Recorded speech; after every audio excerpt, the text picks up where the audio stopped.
Hey, Young Turks, this is Nomi Konst. We are here in Washington, D.C. right now, where there's an unofficial DNC chair forum that is about to take place at the Democratic Women's Club. It is where the candidates are going to discuss issues that affect women, most likely, possibly some other issues that are taking place in the race. Of course, we are down to the wire. There are no more official DNC forums, and this is the final unofficial DNC forum where all the chair candidates are coming together to talk about their positions, really to give their last pitch to DNC members. The DNC members are going to be located in the front here, and in the back you have an audience. There's a little bit of media here as well, but this is really important because in these past few days you've seen the gloves taken off, people are getting a little bit more vocal about their positions. There have been some reports of the count when it comes to DNC members, and there's been a lot of questioning over that count. There's also some backroom deals possibly being made between members and DNC chair candidates, other DNC chair candidates that may not have enough votes to get to the 225 that might be working with one of the front runners of the race. We're going to hear some really interesting ideas, I have no doubt. Every single forum we've been to, it's just the bar has been raised when it comes to ideas for the Democratic Party. But again, the vote is next week in Atlanta, so I undoubtedly have, it's undoubtable that there's going to be a real hearty debate over these issues. All right, so we'll come back after the show, talk about what was discussed, if there's anything big, anything bold, if there was any controversial news that came out. We'll be doing the wrap-up after the show. Thanks, guys. Good evening. My name is Nuchi Courier. I'm the president of the Women's National Democratic Club, and a very warm welcome to everyone in this room and everyone in this house. We have every space in this house chock-a-block full. We have screens all over the place. Just shows what an important event this is, how everybody wants to meet the candidates, because we're all rooting for each one of you. Welcome to the Women's National Democratic Club's DNC Chair Candidate Forum.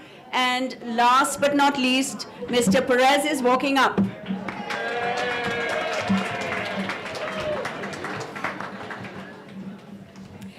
We are a 95-year-old progressive institution. The WNDC has been on the cutting edge of recent initiatives related to the Democratic Party. We were the DC headquarters of the Clinton campaign, housing the DNC organizers on our third floor post-convention, and subsequently became the Washington hub of the Women's March.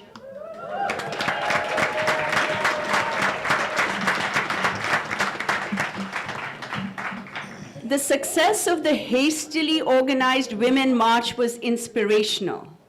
1.2 million women and some male feminists rallied and marched in Washington, D.C. alone. 3.3 million in the United States, over 5 million globally.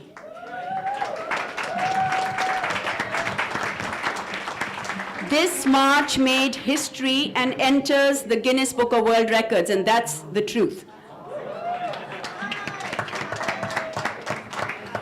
This remarkable surge of energy on the left in response to Donald Trump's election needs to be harnessed. We strongly believe that.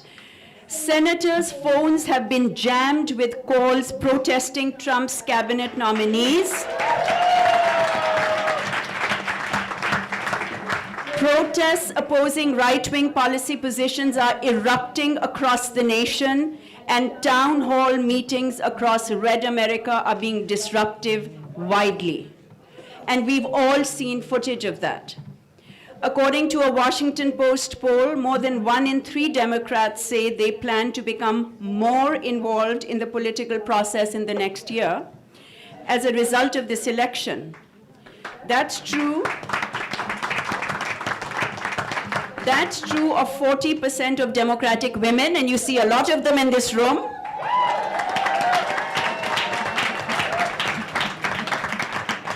And almost half of self-identified liberal Democrats.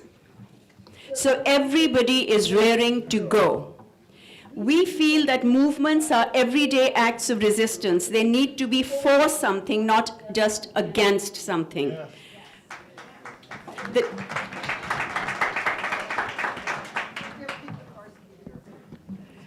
So we have a final contestant here, Mr.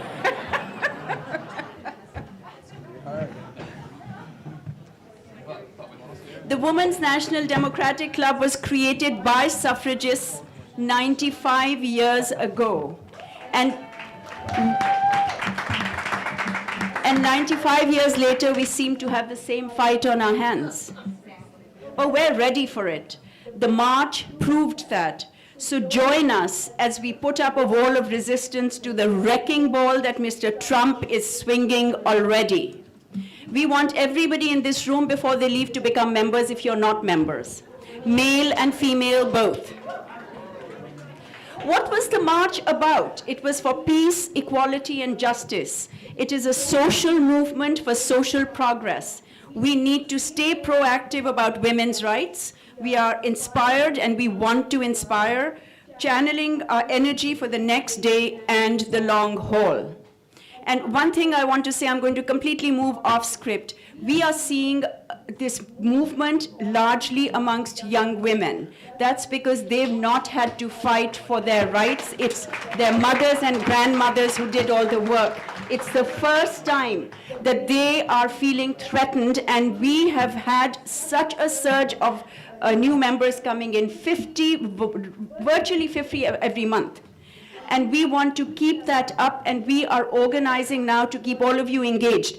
The election coming up in 2017, the election coming up in 2018, we are already organizing for all of those. I'm now going to quote one of our grandmothers of this historic institution, Eleanor Roosevelt. She said, "You gain strength, courage, and confidence by every experience in which you really stop to look fear in the face. You're able to say to yourself, I have lived through this horror. I can take the next thing that comes along. You must do the thing you think you cannot do. And that is what we have to do moving forward."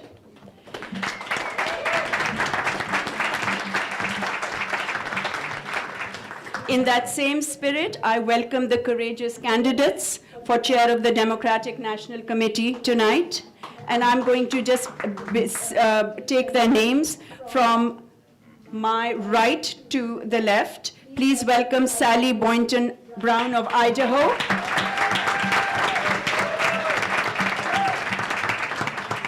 Raymond Buckley from New Hampshire.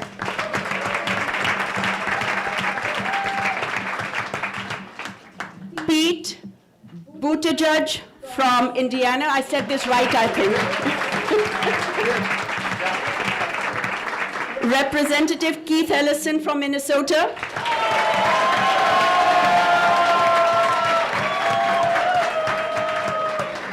Jehmu Greene from Texas.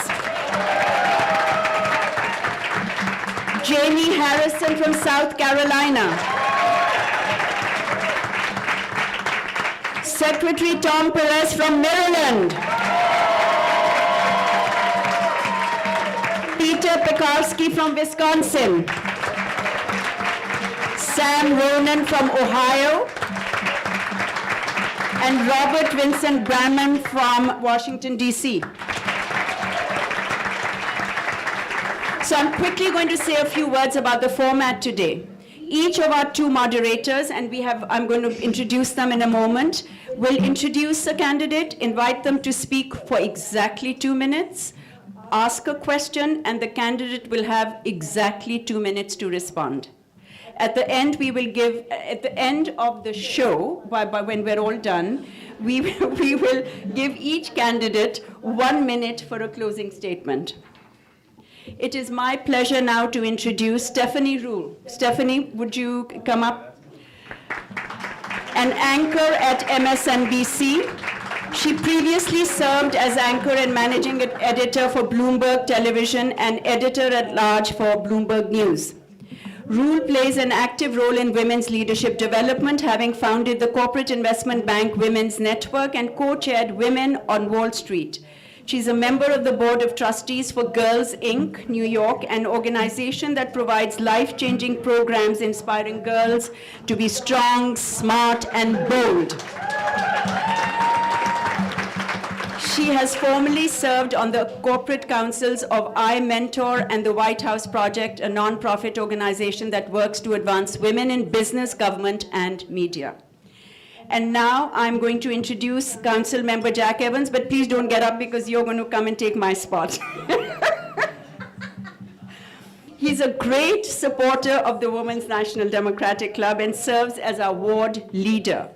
He was first elected to the Council of the District of Columbia from Ward 2 in a 1991 special election and re-elected in, keep counting, 92, 96, 2000, 2004, and 2008. And 2012, how could I forget that? And 16, okay. So your bio on your website you have to change because it stops at 8. As the Ward 2 Council member, Jack represents 11 distinct neighborhoods, including the White House and the Mall.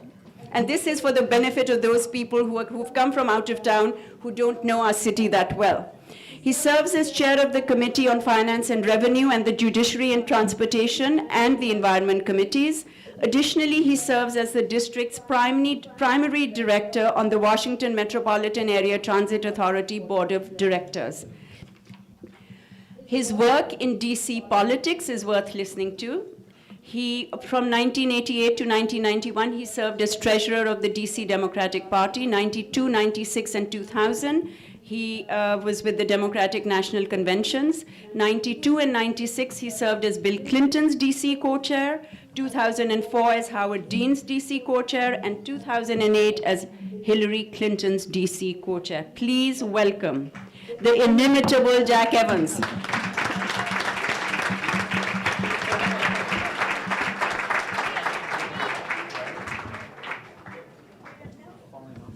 All right, Nucci, I'm going to take it. Thank you so much for having me. Nucci, thank you again. My name is Stephanie Rule. It is amazing to see so many people here so passionate about their country, who care so much. And while I am not a member of the Women's National Democratic Club, I do care about this country, and as much as I care about this country, I care about my mother-in-law who invited me to do this tonight, Judy Hubbard. So Judy, thank you. Lucy, thank you for inviting me.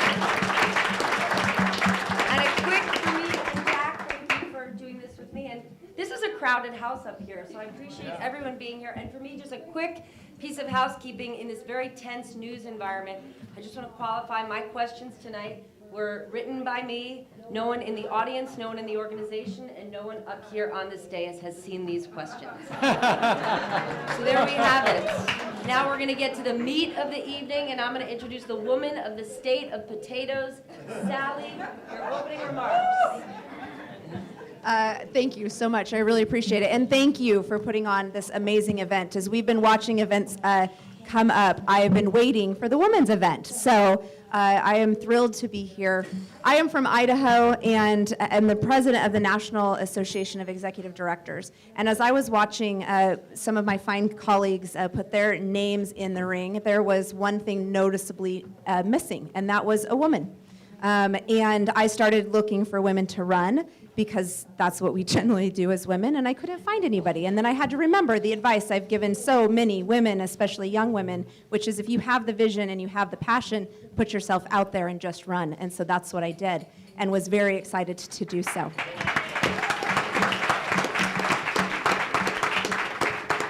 You can read more about what I'd like to do for the DNC at wethednc.org, which is my website. I have an 11-page plan full of details about how to do that. But I want to talk about women because that's why we're here. I woke up on election morning and promised myself that anybody who came to me who was under the age of 35, I would help them with resources and support to figure out how to get whatever their idea was. No judgment, no telling them, oh, we don't do it that way, or it's not done that way, or it's never been done that way, just doing it. And I had two young women, high school women, approach me just 2 hours after I made that promise to myself. So Thank you, Lord, for providing that. They wanted to start an organization called People for Unity, and we met a few hours later and gave them what they needed to go. And they had 5,000 people for the Women's March in Boise, Idaho, just a few short weeks later. So I also started an organization when it was actually my first leadership position at the national level called LEAD, and it was an discussion group, really, to talk about the sexism that women experience in politics. Because as Democrats, we're not perfect. And while we do our best to live our values, we have to talk about the elephant in the room, which is we all, as women, experience sexism. And LEAD has been a very great place for us to come together as staff to have that conversation. And please visit my website for the rest. Thank you. All right, and it's Jack now. Is there any other questions? Now, Sally's going to give me a Yes, question. she has All a right. question. Yep. It's a double. This is a learning period coming off of this election for so many people. Hillary Clinton lost the white women vote by 10 points. For you, what did you learn from that? And how can you help this organization to lead and include all types of women, to have the Democratic Party truly embrace and honor all voters, specifically women, when you look at that group somehow feeling left out at a time of inclusion that has so many people scratching their heads? I think that it's really important that we actually do something a little opposite of what you described, which is instead of siloing off our communication, we actually need to have an overarching positive brand as a Democratic Party. We don't have the umbrella message that's values-driven, that's emotionally based, that we can tell stories around, that we can all stand under. And so when we are missing that, we are always going to be missing a portion of the population. And in this case, white women who worry about their pocketbooks and their families and how they're going to feed their children and get clothes and keep a roof over their head were left out of that. That message must have an economic plan attached to it. We have lots of economic plans. What we fail to do is articulate how we're actually providing those services to our communities already. And so that's the next thing that we need to do. As a community, we need to come together and we need to tell the stories of all of the amazing Democratic leaders, not just elected leaders, county chairs, precinct captains, volunteers who man the soup kitchens and the community gardens and all of the great things that uplift our communities. We need to tell those stories and get much better at it. That was a two-part. Well, first of all, good evening, Democrats. And welcome to Ward 2. That's the ward I represent on the council. That's where we are today. Just before I go to Mr. Buckley, though, let me actually offer a couple of thanks. First, Nucci and the Women's Democratic Club, give the National Democratic Club, give them a big round of applause. Thank you. I would be remiss if I didn't recognize my chairman of the local Washington, D.C. Democratic Party, and that's Anita Bonds. Anita, thank you for being out here today. Thrilled to have you. And you know, this is a defined election. There's 447 individuals who actually get to vote in this. Are there any people in the room who do get to vote? And I know there's a couple here. Here we go. So for the candidates, that's your audience. And I want to say to the candidates, first of all, thank you all for running. In my first election, back in 1991, I had 15 opponents, so I know what it's like to sit on a stage full of other candidates and hoping that at some point I'll get something to say. So great for you all to be here. I always am very, very respectful and thankful for people who put themselves out there and take a chance in running for anything. So thank you all for doing that today. And finally, we all know the election is on February 25th, coming up 10 days from now, and there could not be more at stake for the Democratic Party. Just to outline this, and this will feed into the questions that both Stephanie and I have. Right now, the Senate's controlled by the Republicans. They have 52 senators. We have 46 plus 2. So what's up? 33 Senate seats, of which 25 are Democrats in 2018. We need to win 3 seats and not lose any. That's our goal. On the House side, as you know, Republicans got 243. We have 192. We need to win 26 House seats and not lose any.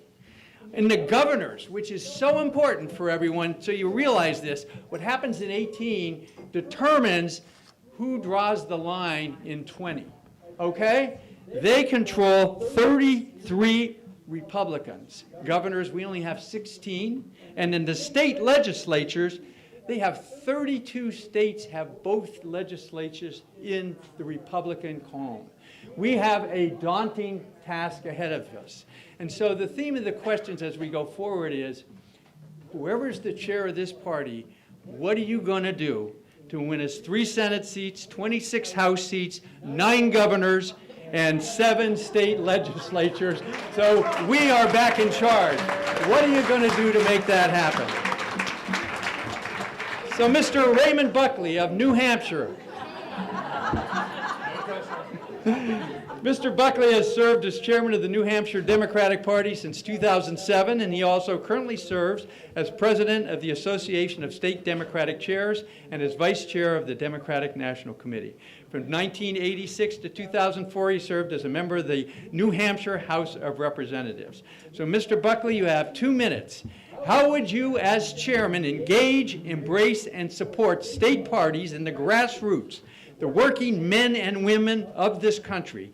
And how do you plan to mobilize the grassroots, labor support, and others to improve our base and win those seats back? He needs an opening statement first. Oh, yes, I'm sorry. I got so excited. You know, it's women who pay attention. You know? That was my line. That was my line. All right, Mr. Buckley, you got 2 minutes. Thank you for that great introduction. I do want to note, just for the record, the first potato grown in America was grown in New Hampshire. Just so. I have a lot to say, but only 2 minutes to say it. So what I'm going to do is point to this. And before you leave, I hope that you take one of the, it really details all of my plans for reforming the nominating process, for opening up the DNC and creating transparency, for strengthening our state parties and our grassroots, and for winning elections. And I think this might just be the place to do a little bragging.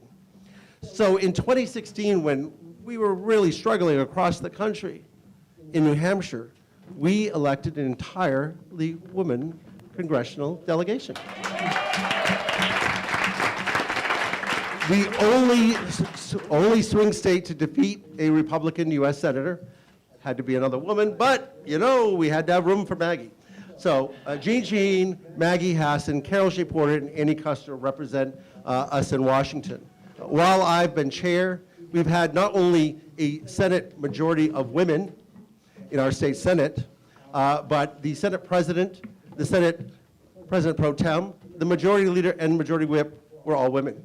And the Speaker of the House, the Deputy Speaker of the House, Majority Leader, and Whip were all women. So if you want to see more women elected to office, you vote for Ray Buckley for DNC chair. I just want to say that I think that this is an amazing opportunity to have all of the candidates here tonight. And I'm so glad this is really our last forum that we're all at. And I think it's very appropriate that we're here in this facility where I've been before for various functions over the years. And I just want to thank you all for hosting us. Thank you. Now the question. So, Mr. Buckley, the question. Would you like me to repeat it? I think what you asked was, what am I going to do for state parties? What are you going to do to win us back all that stuff? The reality is, and I don't want to hurt anyone's feelings, but if we had continued the SBP program or the 50-state strategy, the same level that Howard Dean had, where it was about $250,000 a year. Now, immediately after 2009, all of the state chairs were told, well, we're ending it completely. We're ending it completely. And that OFA is going to be the ground operation. So we fought like cats and dogs, and we got a pittance, and we're told to be happy that we're getting anything. And we started losing. We lost in 2010, we lost in 2012, we lost in 2014, we lost in 2016, and now look what we have. It was proven. We won in 2006, we won in 2008. If you don't invest in the state parties, you're not going to win. And I can prove it because in New Hampshire, while we were not getting all of that funding from the DNC, I had great women like then Governor Maggie Hassan and Senator Jean Shaheen who cared about the Democratic Party, so we just raised it. And so when we were told by the presidential campaign that you could only have 7 regional offices in the state of New Hampshire, we went out and raised the money to have 28. When they said that you can only have SAPs, we went out and hired more people. We took it upon ourselves. And while we were a purple state where they threw everything at us, Maggie Hassan won by 1,000 votes in that Senate race, and Hillary Clinton carried the state of New Hampshire by only 2,000 votes. It was that close, and it was the ground operation that makes a difference. We can prove it from what we did in 2014, and if you get a chance, I know that they're passing out these little flyers that show you what we did in increasing voter turnout in 2014 and 2016, as opposed to what happened everywhere else in the country. Thank you.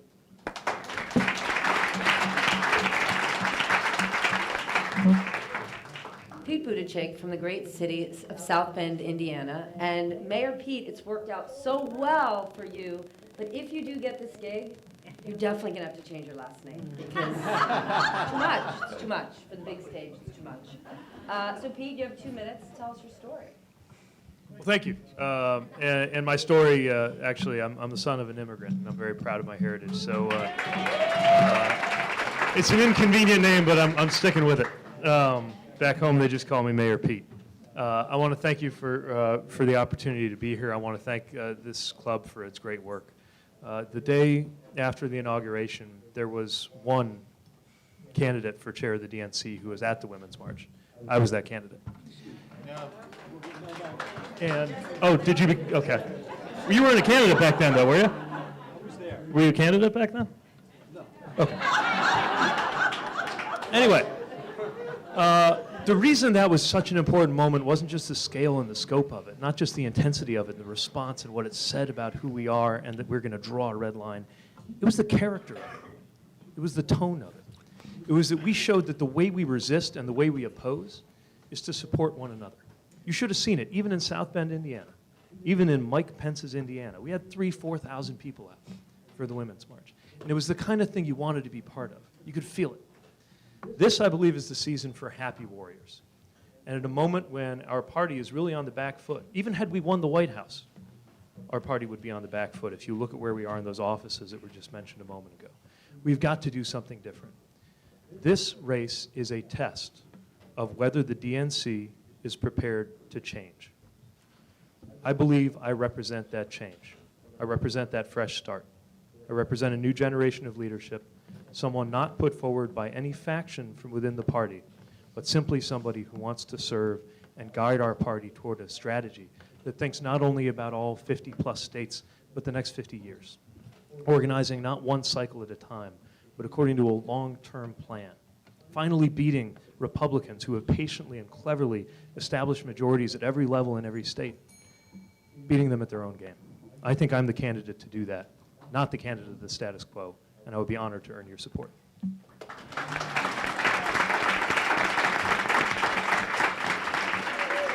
Pete, let's continue to talk about that march, because the march was extraordinary. What it did to all of us, the inspiration, how we felt about it. To Nucci's point earlier, it will be noted in the Guinness Book of World Records. How do you take that moment, this feeling, this passion, and turn it into a real movement that will actually move the needle? We're not going to see another important election for another 20 months. How do you take that voice? And I'm guessing many of those millions of people who were there didn't vote for Donald Trump. How do you mobilize that moment, turn it into a movement, and broaden that base to get more people to get engaged and vote? Thank you. It's an exceptionally important question, maybe the question for the Democratic Party in our time. Why you gotta just kill Jack like that? I'm sure if you were questioning me, it would be a terrific question as well. Look, it starts with a certain level of humility.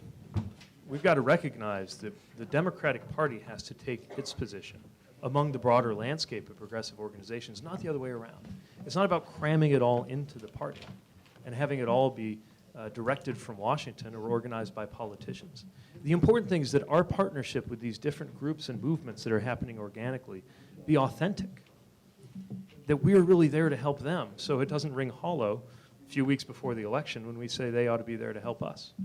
And if we're engaging now, if we're present at the Women's March, at the airport protests, it's not such a long walk to say next time we do it, let's have it be at one of those congressional town halls or on the doorstep of the office of one of those Republican members of Congress who has to be held accountable for whether they're going to follow their unpopular and unhinged president off the cliff. And if we've done that together, then it's not such a long walk to say, okay, now the election's coming up. We need you to be with us on this one. I believe it's an authentic relationship. Just like more broadly, the party's got to form authentic relationships everywhere. It's not going to be run out of Washington.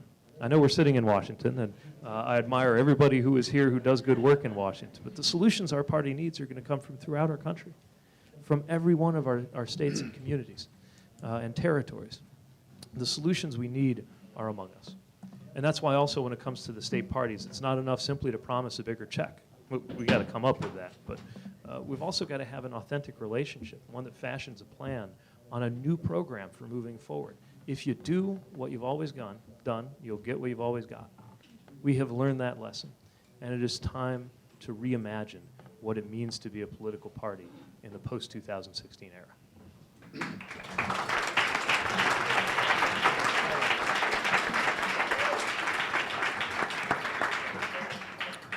Next, we have Congressman Keith Ellison of Minnesota.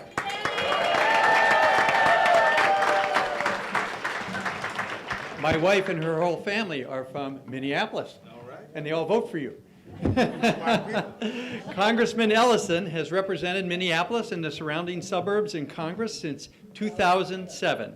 He serves as co-chair of the Congressional Progressive Caucus and sits on the House Financial Services Committee and the House Democratic Steering Committee. Congressman Ellison, you have 2 minutes. Thank you, and it's so good to be at the Women's National Democratic Club. Thanks for having us all here. Thanks for holding this event. You know, there are women all across this country working in the farms, the factories, working in the offices, opening businesses, doing all they can do to put food on the table and take care of themselves and their families. And they need a party that is willing to fight for them every single day to make sure that they have a chance at real prosperity. Now, some of these women are women of color. Some of them are lesbians. Some of them are bisexual. Some of them are trans. They come from all walks of life. Some of them are rural. Some of them are urban. But all of them deserve a shot at the American dream. And the Democratic Party should be the party that relentlessly fights to make sure that they can have that dream. Now, the fact of the matter is that when Democrats lose elections, bad things happen to good people. We just saw, skip Trump for a moment. Just look at Ohio. Kasich is over here passing laws to take away a woman's right to choose. Think about women fighting for reproductive health, reproductive choice. Think about women who really need Hyde to get gotten rid of because they need to be able to plan their families and make their own choices about their lives. The fact is the Democratic Party is that party that will stand up for them and fight for them. That's why I'm running for chair of the DNC, because I believe that we have got to take it all back. And what I mean by that is that we have got to win at the city level, the state level, the county level, and the national level. We've got to campaign in 51 states. I'm including D.C. in that. We're going to create all the territories and Democrats abroad. And we've got to campaign all the time, not just in the election year. And we've got to engage everywhere. And so that's why I'm running. That's who I am. Thank you very much.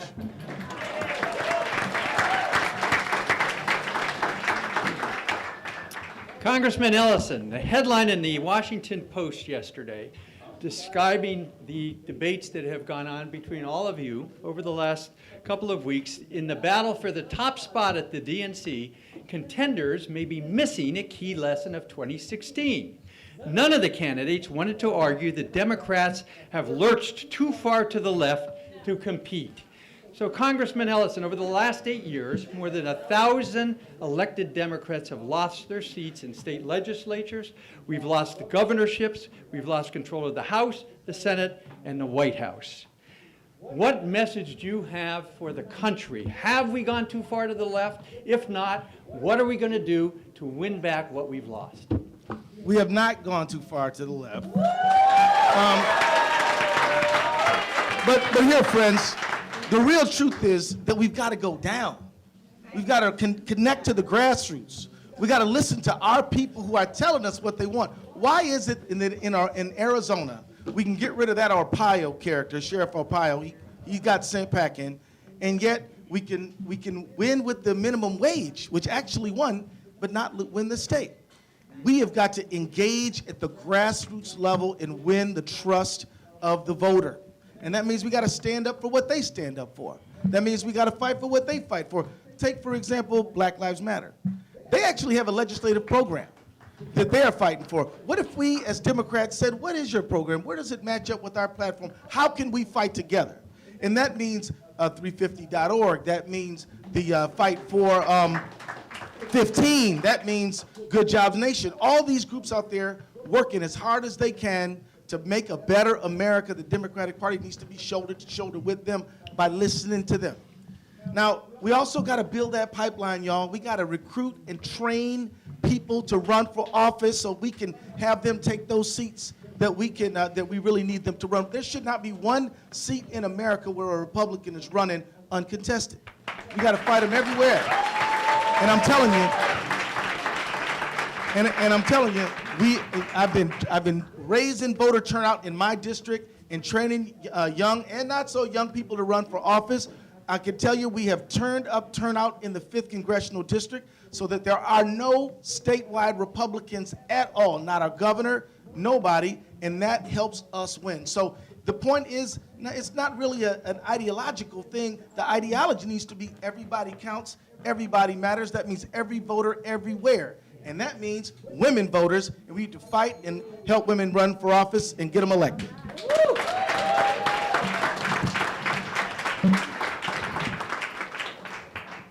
All right. Jehmu Greene, please. She comes from the great state of Texas. She represents blue. But Ms. Greene, please tell us who you are. Thank you to the Women's National Democratic Club. Thank you for putting together a conversation for all of the candidates up here to talk about women and the role we play in the Democratic National Committee and the Democratic Party as a whole. Thank you for having that banner on the outside of this building, continuing to celebrate making history with Hillary Clinton.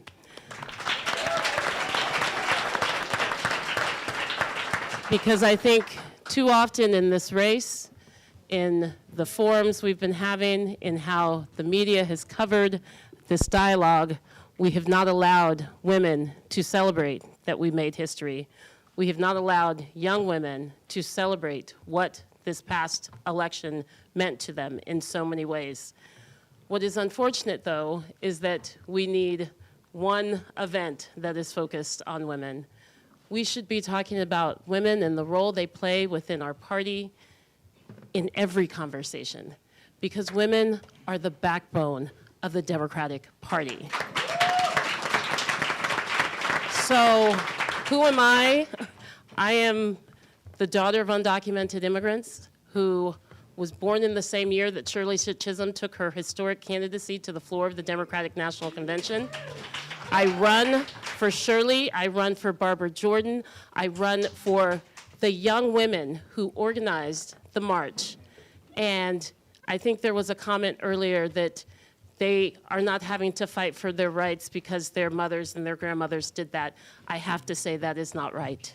Because they are fighting for their rights, they are fighting for Black Lives Matter, they are fighting for criminal justice reform, they are fighting for economic justice, and the intersectionality of what that movement and the diversity of the leadership that drove the Women's March is what needs to be reflected within our own party. And we've got work to do, ladies, and we've got work to do, men. Because women are leading the resistance. So that is why I'm running. I also run for the woman I met today at H&M, Misha Clark, who ran for a congressional seat last cycle, and I bumped into her, and she said, thank you for entering this race and reflecting my role in this party and this effort. And so I'm running not just because we need to rebuild, rebrand, and re-engage as a party, but because we need to make sure that the role that women play not just in our party, but as the backbone of our democracy, is reflected. Thank you.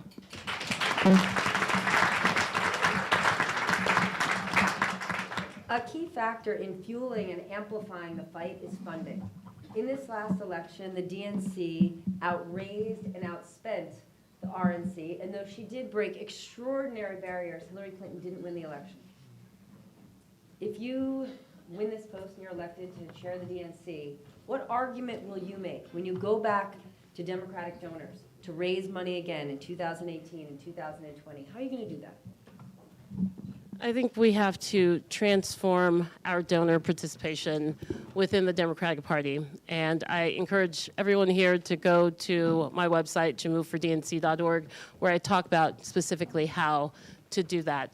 But it does start with recognizing that we need to move from a majority of the funds coming in to support our party coming from major donors, and we have to transform it to grassroots fundraising. As the director of women's outreach at the DNC, I was brought into the Women's Leadership Forum to run a grassroots fundraising program, getting women to give $125 so that they can start entering this process. Grassroots fundraising is a part of it. We also have to allow donors to see the impact of their investments and to actually direct their investments to millennial engagement, to innovation, to very specific projects and communities that they want to see reflected in our work. We also have to revamp our digital fundraising because the stop what you're doing, the sky is falling emails are hurting us as a party. They are killing us. And so to convince donors, both from the smallest amount to the largest amount, that this is a party to invest in, we have to tell the story of Democrats in a much more compelling, authentic, and engaging way. As someone who has done that through strategic communications, this is one of the reasons I say that in this unprecedented political moment we are living in, we cannot do business as usual. We cannot do politics as usual. We need a strategist. We need an innovator. We need an organizer. And we need a fierce messenger to rebuild, to rebrand, and to re-engage. We do not need another politician. This is a transformative moment in the party, and we need someone who actually can transform from both understanding the DNC from the inside and the out. Thank you.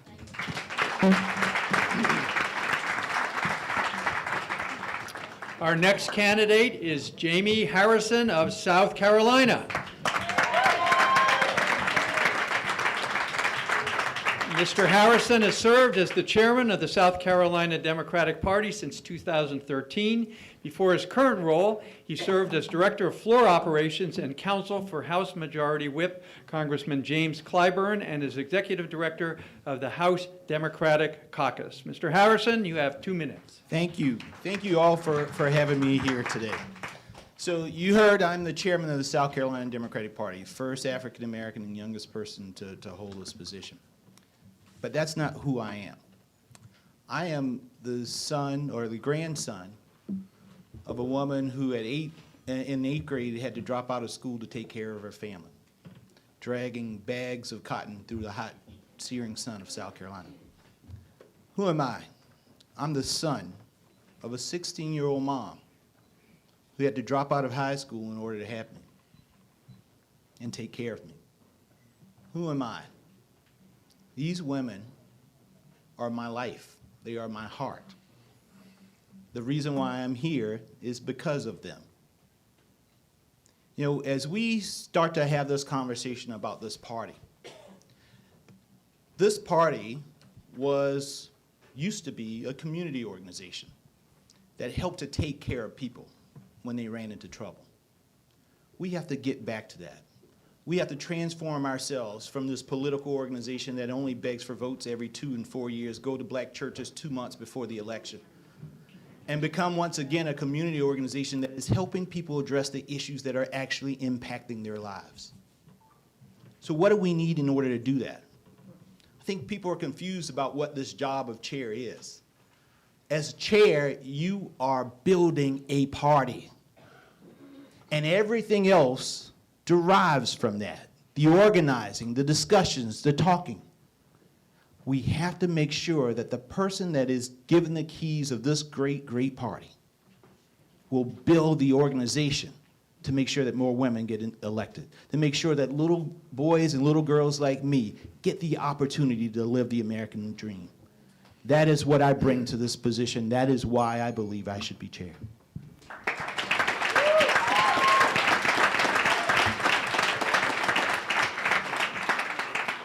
Mr. Harrison, my question is going to focus on women, because we are at the Women's Democratic Club. And I'll tell a little story to preface it. I had the honor of accompanying our mayor, who was treated as a governor, to a governor's conference very recently. And I said to the mayor, how many governors are women? None. Two. Two governors. And you know what the other 48 are? White men. There's no African-American governor, right? Two women, 48 white men. In the Senate, in the House, in our state legislatures, women are enormously underrepresented. Everywhere, everywhere, even down to the city council levels. I am the father of triplets. 2 of my children are daughters who are 20 years old. What is their future? How does this work? So my question is, as DNC chair, what specifically will you do to help elect more Democratic women to office? Thank you.